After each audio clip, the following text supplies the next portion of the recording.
of our participants are doing research on psychology. Oh, okay.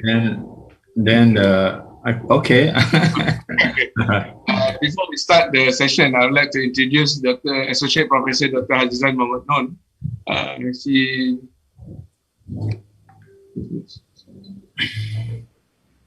Dr. HAZIZAN Mohamad Non received his Ph.D. in Development and Social Change from the University of Edinburgh.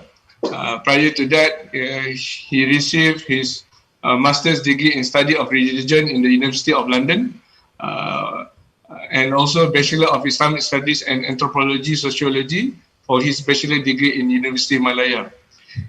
He published several papers in the recent 5 years on topics such as Asabiyah and Umran in Ibn Khaldun thought, teachers' perception on the concept of Murabi in Islamic integrated schools in Zanzibar, economic well-being of selected administrative staff of an urban public university, a qualitative study. Those are some papers. I couldn't mention the entire publication of Dr. HAZIZAN. It's very lengthy. Without further ado, I would like to invite Dr. HAZIZAN to start his lecture. Dr. HAZIZAN, you may begin now. Thank you. Okay, thank you very much, Brother Zaim. Assalamualaikum warahmatullahi wabarakatuh. Yang berbahagia Datuk Jamil and the rest of the IIIT team, participants and others. First, let me express my gratefulness to Allah Subhanahu wa Ta'ala for being able to be with you in this very important workshop. There is a workshop on preparing research proposal for topics on integration of knowledge. I purposely put some of what you have prepared here in order to guide particularly myself in addressing the topic that has been entrusted upon me. And before I forget, let me thank the Institute for giving me trust to share and exchange views on the various concerns over research, particularly in identifying research topics as well as how to prepare research proposal. I would like to remind myself about the workshop's objectives. And I think the objective number one is going to be my focus, that is to assist researchers to develop topics for their research on integration of knowledge in various disciplines. And in my case, of course, that will be my part, and I think this is where I am responsible to talk about, and therefore I have been given this topic, how to choose a topic and prepare a good research proposal for topics on integration of knowledge for a master or PhD thesis in the field of human sciences, and in the bracket, sociology, psychology, communication. I need to say a few words on this. Number one, this is the topic that was given to me in the exact wording, so I don't modify. If I were to follow my own wording of the topic, I certainly would like to modify, but I hope don't expect too much from me, because what I will be sharing with you will only be a broad guide in terms of the process of choosing that topic, particularly in the area, in my area. So when the Institute states that sociology, psychology, communication, these are examples of the disciplines in social sciences which cover different subject matters, and therefore they need different types of scholars to address. So when you mention about lots of issues on psychology and so on, that scared me a bit, because I'm not from psychology. However, I believe at certain level in our knowledge, we share certain what you call this underlying principles which can be adopted in different areas. So this is what I want to say in the beginning. So therefore, in addition to the three objectives of the workshop, the specific objective of this session, I hope I will be guided by this, is to assist and to provide broad guidance for researchers in choosing relevant topics for their research proposal, PhD and master's, on integration of knowledge in the field of human sciences and, as you have stated there, sociology, psychology, communication. So I will define the scope of my presentation later, but for now, let me share with you that in this 1 hour presentation, I will have to be guided by these three concerns. Number one, what I will be giving is only a broad guide. So don't expect a list of topics, even though at the end, I may be giving you some themes to choose from, or not to choose from, to inspire us to explore further if we like.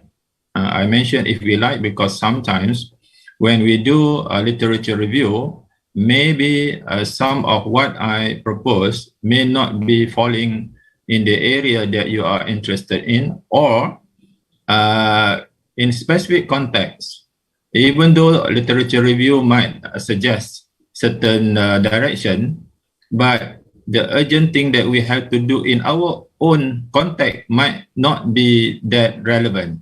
So that is why I say this is only a broad guide. Another challenge that we have to also face is how in our research we should include or consider integration of knowledge element.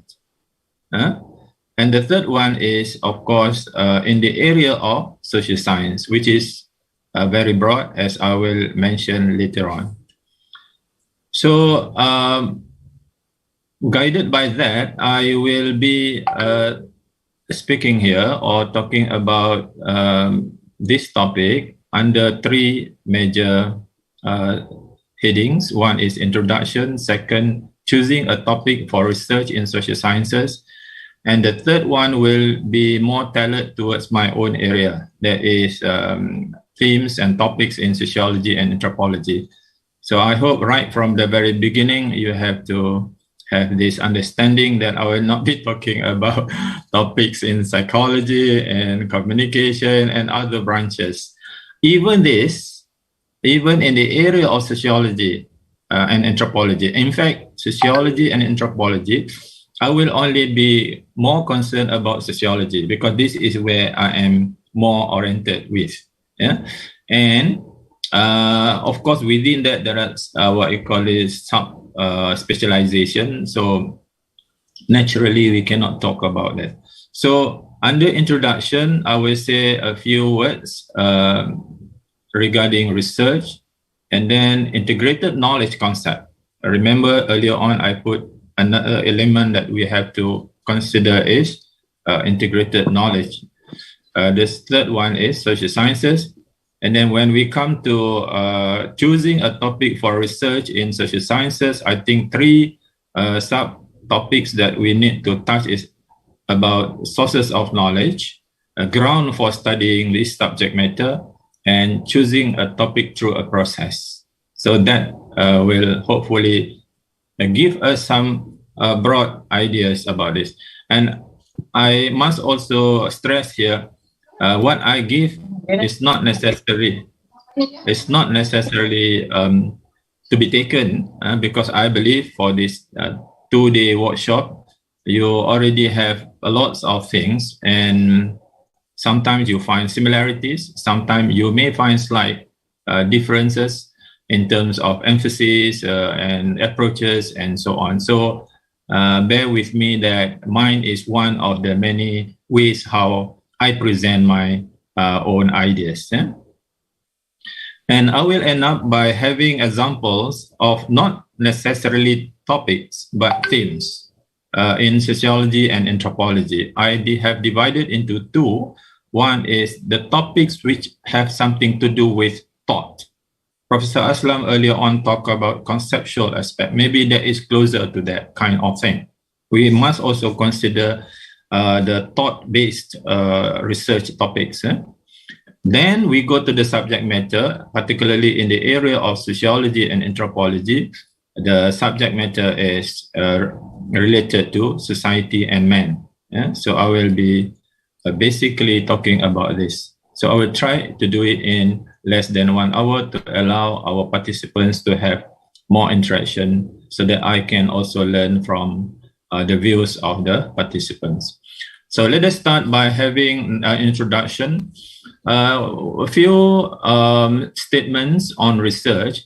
We must remember that research is a systematic and organized way of knowing. That we know already. And I think yesterday particularly, you went through how this process and procedures and steps and how to choose literature and so on. So that indicates that doing research is a systematic effort. At the same time, it is a very powerful and enjoyable way for what? 3 things that I can see. Research can be used for, number 1, generating knowledge. That is, generating new knowledge. Research can also be used for evaluating knowledge, assessing knowledge. And research can also be used for enriching knowledge. So it depends on what is the purpose of your research. Maybe your research is simply to generate new knowledge in very limited manner, because you have to confine your research question to be more focused. And research also has its own underlying philosophy and epistemology that have bearing, not bearing. So I think you close this, so I better mark here. So this is bearing. As bearing upon its methodology. So when we talk about integrated knowledge, it is concerned particularly in terms of methodology. But this methodology is the result of the higher level of what is connected to methodology. That is the philosophy, and particularly under philosophy, epistemology, Islamic concept of knowledge that may influence the methodological principles and approach. Research has its own purpose, so depending on what is your research for. If you are in academic area, maybe you have to do a rigorous literature review in order to find new area to prepare a topic for you to do research and prepare the thesis.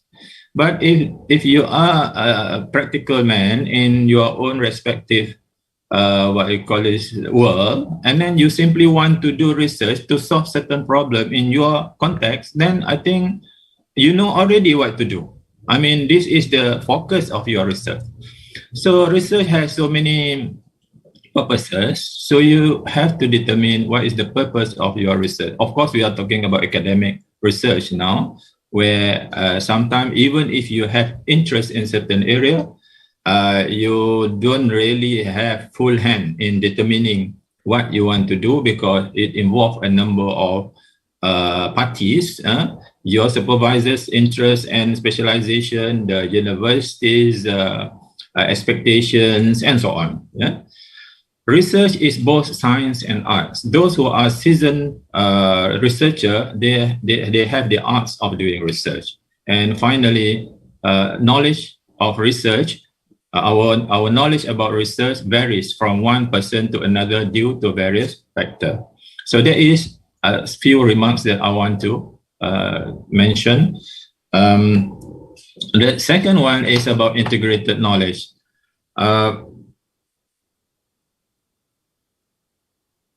Okay, I have about 40 minutes now. Now 12:21. I really need to be guided by time also. so that I can expedite my presentation. So integrated knowledge, the essence of integrated knowledge is due to the fact that knowledge is not only substantive knowledge in the very empirical manner, but it has connection to philosophy, to epistemology, and to methodology. And in the context of Islamic knowledge, all sources of knowledge need to be given due consideration. Either it is divine-based or divine-originated sources or human-based sources. The question is how this integrating divine and human elements in knowledge can be done in social sciences. Therefore, what is social science in the first place? In many places, social or human science, as it is known in the International Islamic University, in many universities they have used the word social sciences. So we do not want to debate on this. Just either you want to use human or social, I think it's fine, as long as we know what we are talking about in terms of the subject matter. So I think this is very clear. They are unlike natural sciences. Social sciences are very broad. We have sociology, anthropology, psychology, and so on. So to talk about topics for all these branches will be either, if not impossible, will not be fair and realistic. That is why I choose to only focus on examples in one area, that is my area, sociology. Yeah. So with that, let us move to the second subtopic, choosing topics for research in social sciences, examples in sociology. So now I hope I have put the background, what you call this, what is leading us towards this, from general to more specific now under social sciences, before I move on to more specific one that is under sociology. Now, whatever knowledge that we are dealing, I think this is where I say the generic principle that we are sharing. All sources in Islam, sources of knowledge in Islam, to my understanding, can be reduced to two. And this has been discussed a lot by many. Professor Akram also mentioned earlier on, citing, for example, Taha Jabir's words of closed book and open book, and reading of the, what you call is combining the two readings, reading of the revelation and reading of the universe. For lack of a term, we use the word the universe to refer to whatever Allah has created. And in the Quran, sometimes it uses also as-samawati wal-ard, which covers everything inside there. So terminology may have to also be even become to become one aspect that need to be investigated even by the linguists particularly. However, as far as I understand, all branches of knowledge develop when all this from revelation and from universe had been investigated. So when we say this, for example, Al-Quran used the same term, ayat, and then you can see here, وَمِنْ آيَاتِهِ خَلْقُ السَّمَاوَاتِ وَالْأَرْضِ and وَاخْتِلَافِ اللَّيْلِ. This is the for the natural science and also including also the social science here. So the different people of different tribes, different languages, and also. So this is the subject matter of social science particularly. And the rest could be social science as well as natural science. But the word here is ayat. This is one important thing. And again, the word ayat is used that he created people, men in from soil and so on. And then again, all this. So you can find indication from this. So I will skip all this thing because that may take me some time. I have another priority to focus. But as far as the grounding that we need to have when we talk about studying society, I think there are lots of indications, not only indications, but also direct teachings from the Quran, asking us to explore, study, investigate, and do research on the social realities. So these two examples from Surah Al-Hujurat and also Ali Imran can give us some examples as to how subject matter of social sciences have legitimacy in terms of reason for us to undertake research. So then choosing a topic through a process now. So now from social sciences, I just want to throw some lights as to how some themes, some topics may be derived to be our topics for research. Of course, this need to be digested and also justified through what I call is literature review. I don't put literature review here because that is understood. We cannot, because of the time, maybe this may not be appropriate time for me to also include that.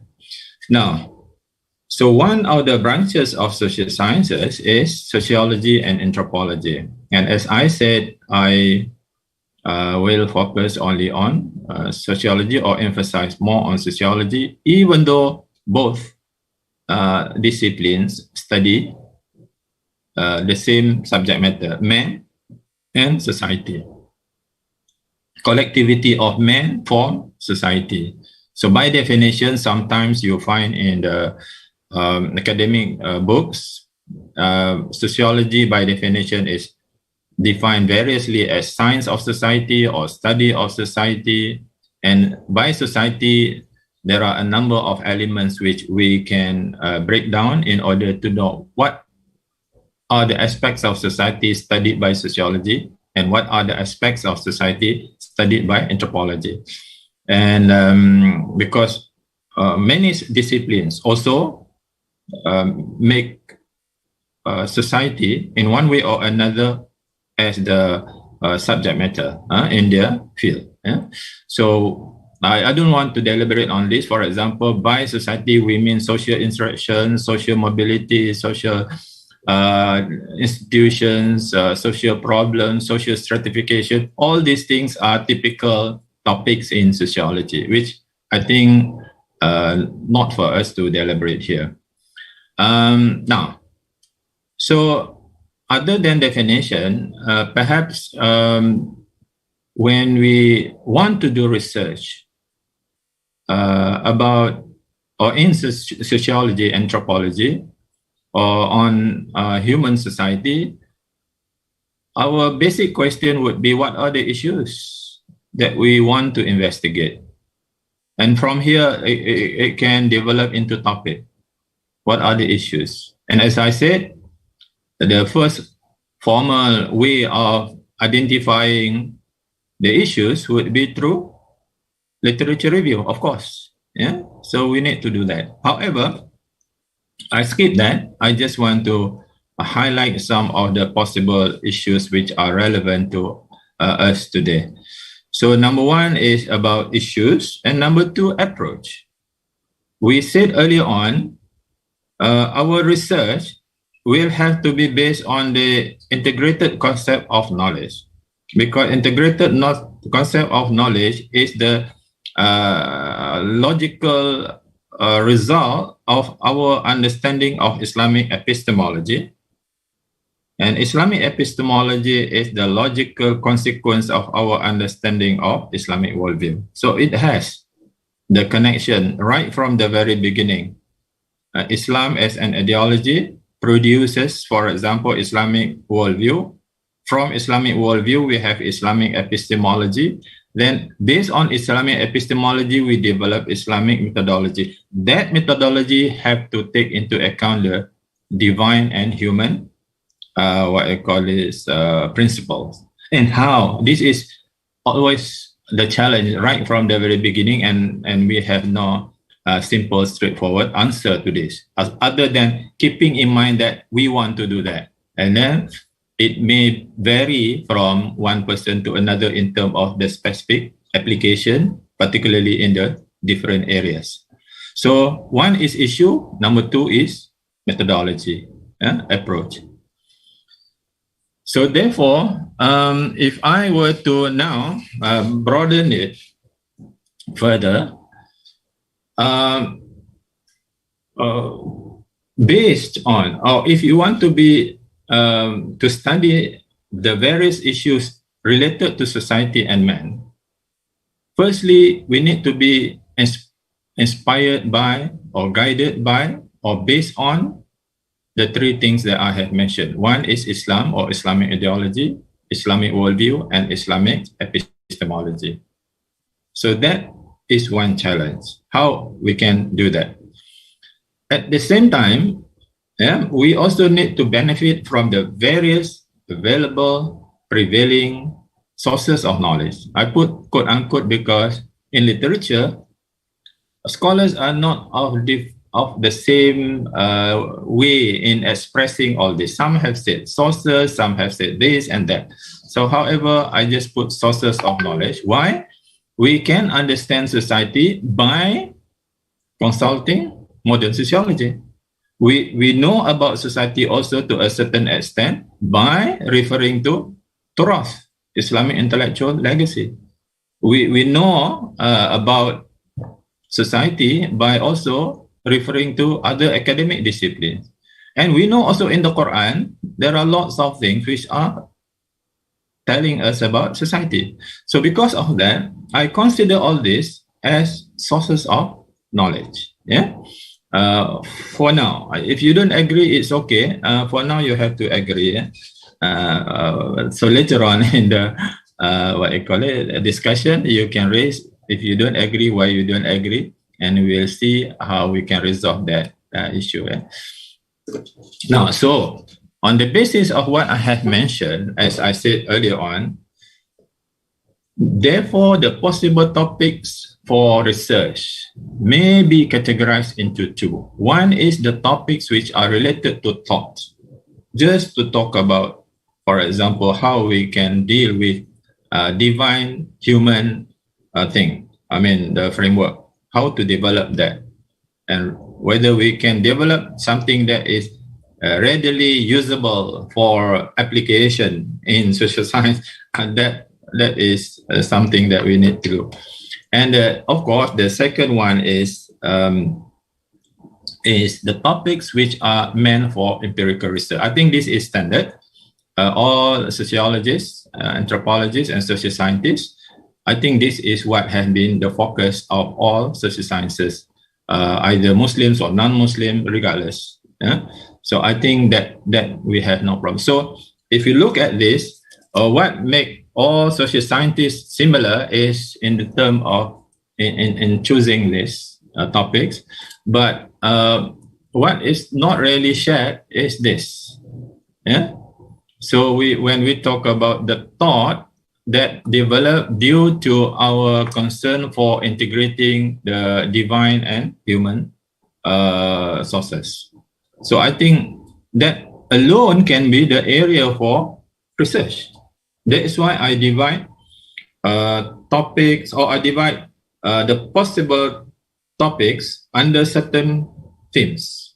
And the themes can be divided into two. So, because at the end of the day, for me, a comprehensive science of society or comprehensive knowledge of society will have to benefit in one way or another from all these sources. We cannot say, for example, okay, Islamic sociology, for example, is only to be based on divine revelation. No. So, or we cannot say what I call this sociology or understanding of society needs to only be based on modern sociology. Not right also, because we know there are strengths, there are limitations of modern sociology. So one of the reasons why we have to talk about consulting various sources of knowledge is due to the limitations of each source. Yeah. So that is why this is the general theoretical understanding about the whole idea of integrated knowledge, because integrated knowledge requires that we consult various sources of knowledge in order to develop what we call useful knowledge, ilman nafi'a, that we have always mentioned. So let us look at some examples in the SOCA here, means sociology and anthropology field. So if you look at sociology, sociology as a body of knowledge has many aspects.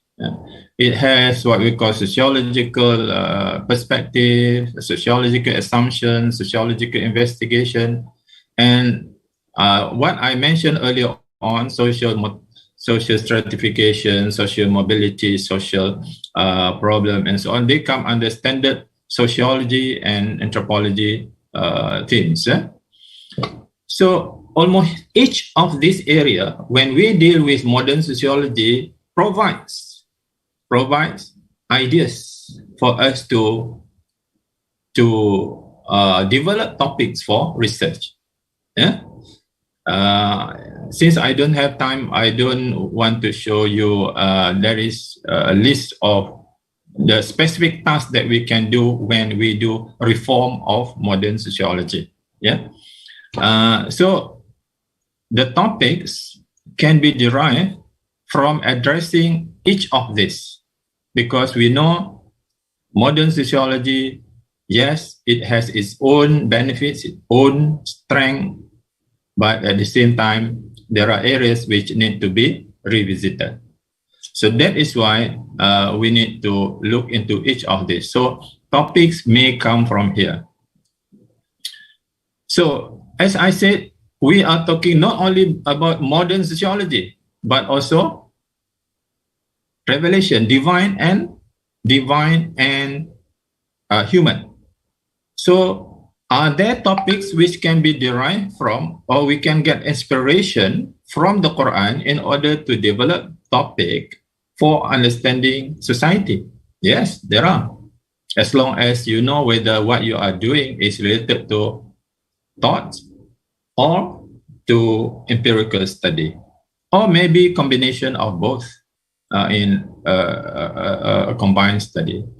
So when we talk about revelation, we must look at Revelation generally, of course, as a book of guidance. Hudan linnas, hudan lil muttaqin.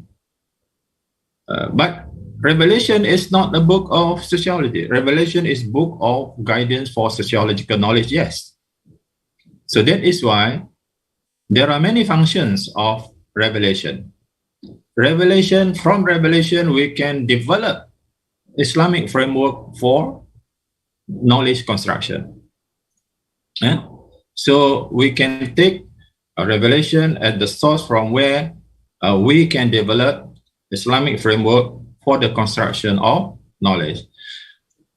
Inside or in the revelation also, we know there are direct teachings on various aspects of society. We need to what they call this, extract those things. And I think Afzalur Rahman has done this in his book Quranic Sciences, chapter 23 of his book Quranic Sciences. He has extracted the various verses from the Quran pertaining to the different aspects of society, and that can become one of the areas to be explored further.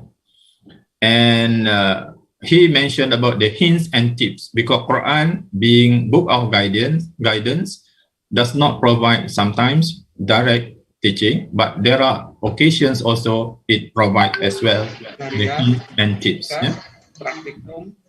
So in some, of course, this is the view of Professor Raouf. I do not want to talk about this. So these are some of the verses which I have mentioned earlier on. Not only the grounding for us to talk about research, but also the areas which can be explored further if we are to base on revelation. So topics may be derived in relation to our dealing with modern sociology, topics may be derived in relation to our dealing with divine revelation. Topics may be derived in relation to our dealing with PROF and others. Yeah. So example of the Turas, I have one student now under me doing PhD. For example, early Muslim scholarship in sociology of religion, an analysis of Shahristani's kitab Al-Milal wa Nihal. So why? We want to look into the ideas, thoughts of our scholars in the past, in the Torah, and see whether there are elements, sociological elements, particularly sociology of religion. So these are some, only, as I said, only example in only one area, that is sociology. So we have topics originated from study of modern sociology, topics originated from the study of divine revelation, topics originated from the study of Torah. So now, therefore, I can conclude here, we have two categories of topics.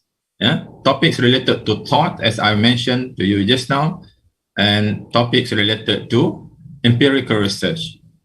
Empirical research, I think in your own context and so on and so. So topics, thought-based research topics may be, for example, this is example, and from my own limited, what I call as ideas, maybe we want to talk about revisiting conventional sociology and anthropology, or sociological and anthropological paradigm in the light of Islamic epistemology. So we have Islamic epistemology. We also have the paradigms, major paradigms in sociological knowledge, modern sociological knowledge. So how do we look into this? So that could be the possible area. I'm not giving you here the specific wording of the topic, as I said, but maybe area to be considered. Yeah, this is not the fully worded topic. This is only themes and areas. And then in my case, I have been talking about reorientation of modern sociology and anthropology, or reform of modern sociology and anthropology throughout. And then addressing foundations of sociological and anthropological knowledge from Islamic perspective. Perspective here is wrong, so I need to correct that. The concept of integrated knowledge and its implication in sociology and anthropology, that could be one area, so to elaborate. And then the role of ideology in the construction of epistemology, the case of Islam. So these are some of the general ideas about that. Category B, for empirical research, it has so many levels, whether you are talking about international level or ummah level or national level. And if we are to reduce it to the areas of research in sociology, we can go by institutions, family institution, educational institution, economic institution, and so on. And I'll give you here example. For example, the latest one is about COVID-19. The issues that have cropped up, like vaccination issue. I mean, issues related to vaccination. How among people reject vaccination? Some have accepted. What are the reasons? It need to be researched. And also late last year, we have seen the agreements, normalization agreements signed by Israel and few Arab countries. And how are these giving impact on the Muslim in general? That could be at the ummah level. So these are some examples, as I said. So I think these are also topics or themes for for consideration. We know very well Muslims are not united. I think research on the unity of Muslim in today's world is one area. We know also pretty well, right from few decades back, idea that Muslims are behind others in terms of achievements, we need to provide data, we need to provide figures. So I myself, I have also tried my best to explore into some of these few areas. For example, I have published together with my friend in Intellectual Discourse what I consider to be development and modernization of OIC member countries, just to see and compare the achievement of the Ummah in relation to our performance compared to others, particularly the West. My simple idea is to project and tell Muslims where we are in this world today empirically. So for example, here, in terms of literacy rate, you see here, this is the world average of literacy rate. Of course, this is confined to certain years. And where Muslims are in terms of their literacy rate. Of course, you can get this in the what I call journal later on, but I just pick some of the aspects of this. Now, if Muslim really they are aware of where we are now, we are so behind. But what are the statistics? What is the statistic telling us about this? Even though we don't need statistic actually in order to be aware of our underdevelopment. But I mean, somehow people think in that way, so we just provide that. Another area or another indicator is in terms of percentage of high technology exports in the year. This is I take only the year 2003. If you compare to other countries, this is OIC. This is OIC. 57 countries of OIC export only 4.3, nearly 4% of the high technology in that particular year. Whereas if you see here, of course, this is EU. USA alone is 13%. And then China, 19%. But this is one individual country. But 57 OIC countries export only 4.3. Now, empirically, we just want to create awareness about the position, the status, the condition of Muslim today, so that they are aware where we are. Not yet to talk about the number of Muslim countries in, for example, where we are placed within the categories of nations, whether they are developed countries, less developed countries, and so on. As you see here, high developed income country is very few among Muslim countries of that 57. So ladies and gentlemen, brothers and sisters, I think I do not want to go further with this. I simply would like to give you, as I said, very broad ideas about how certain topics and themes can be derived based on our first broad understanding of the concept of integrated knowledge, and second is on the ground where we talk about what is. So in short, we are talking about research related to what ought to be and research that is connected to what is. So I'm sorry if I have taken time. So thank you very much. Assalamualaikum warahmatullahi wabarakatuh. Waalaikumsalam warahmatullahi wabarakatuh. Thank you, Dr. HAZIZAN, for the lecture on the human sciences.